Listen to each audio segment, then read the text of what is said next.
Hi there, my name's Gordron Brown. I'd like to thank Tidelines Festival for inviting me to say a few words and read from my books. As Gordron Brown, I'm also Morgan Cry. This is my latest book, 31 Bones, which is out just now. But that's not what I'm here to talk about. I'm here to talk about this book, Deepest Wounds. Deepest Wounds is partly set in Irvine, and what I'm going to do is read from the beginning of the book to start with, and then I'm going to read a chapter which is based right here in Ardere Point. Chapter 1. There's a time to die and a time to live. It's my time to die. The rope around my neck is tight. Air is already at a premium. I'm drawing short breaths. Asphyxiation is not a good way to go. Lack of oxygen and an excess of CO2 demands that the body breathes.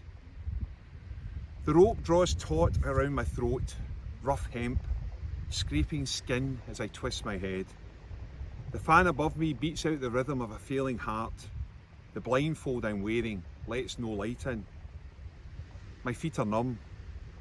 Up on my tiptoes, I sway. The rope keeps me vertical. My neck is taking strain every time I overbalance. My hands are tied behind my back. The room is cold. The winter outside has come inside. To add to the chill, the fan blows an iced wind on top of my head. The nearby door is open. Lets freezing rain splash. My naked body shivers. A gust and the chair wobbles. My feet dance. My neck strains. The radio in the room tells me that for $199 down and nothing to pay for 6 months, I can own a new waterbed. I chew on the gag. The gasoline in my mouth is bitter. The gasoline on my body is leaking heat as it evaporates. The door to the outside cracks back on its hinges as more wind is funneled into the room. My toes, slick with fluid, slide on the chair. I brace my neck and pull myself upright. My throat is closing. I gag. I slip. I slide. Gain some purchase, but the rope is a little tighter. A slip knot, a choker. A howl from a beast outside echoes around the room, like a warning from Hades. Distant. I lift myself a quarter of an inch higher, enough to ease the thick necklace. I draw in air. Cold sustenance pours down my throat, my life measured in 2 half-filled lungs. Ill-inflated balloons, nothing more than crumpled plastic bags in my chest. I hold the air, maxing the oxygen exchange, sucking the last molecule. My ribs start to hurt, aching. The air inside me is heating up. My body wants to spit it out and drag in the fresh stuff. The primeval in my head is taking over. I exhale. Air sprays between my teeth. My toes fold and the rope grabs again. I search for anger, defiance, a last throw of the dice when the game is already over, but my vocal cords are neutered. A dribble of spit leaks between my lips and my feet slip again. The rope grips, my toes losing contact with the chair as my airway slams shut. Blind panic kicks in. I thrash around. My world lights up. Flashes of brilliance as rods and cones in my eyes fire. No last thoughts. No lifetime in a heartbeat. No last minute calm. Just sheer fear.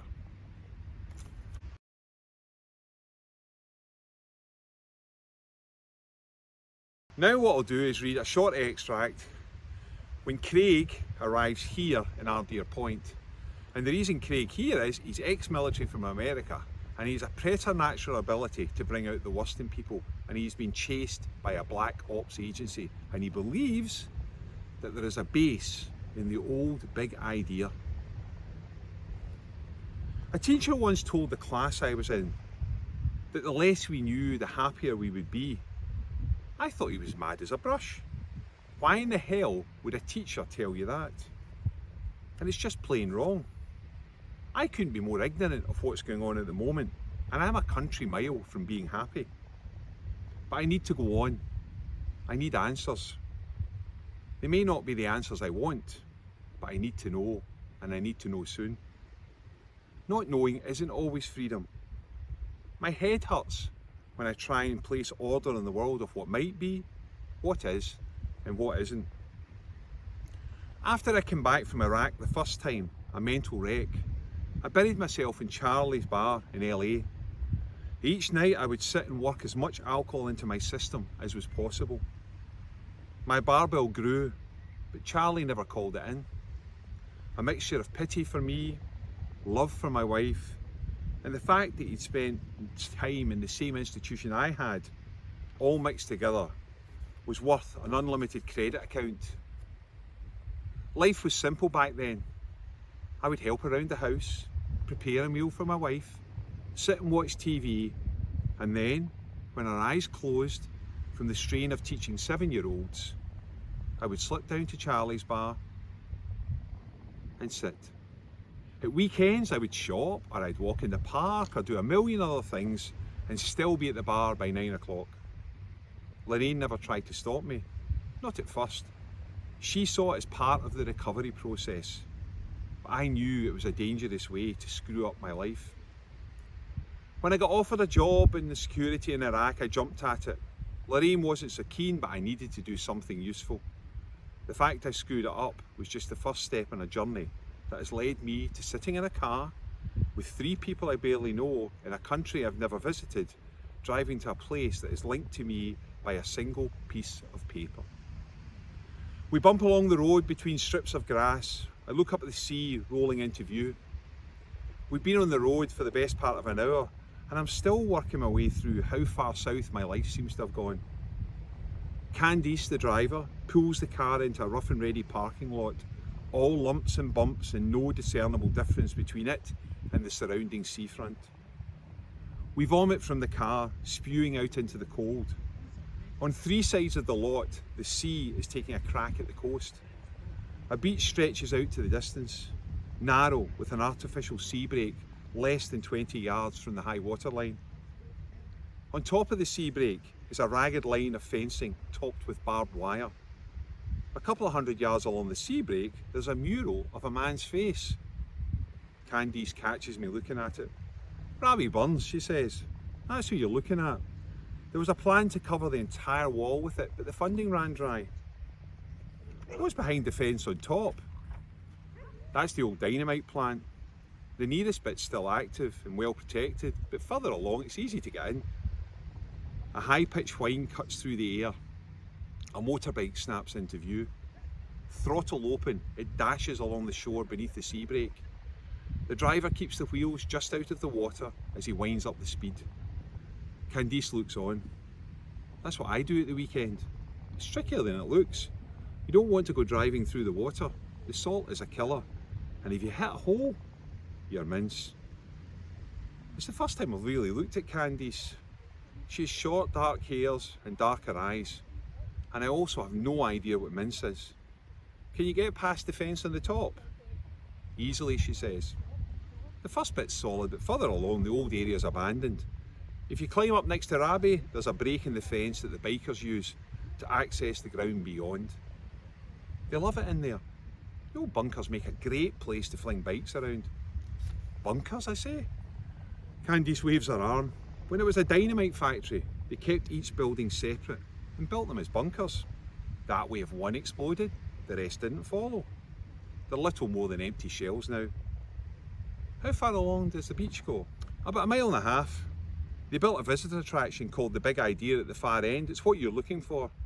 They bridged the river that cuts off the spit from the mainland.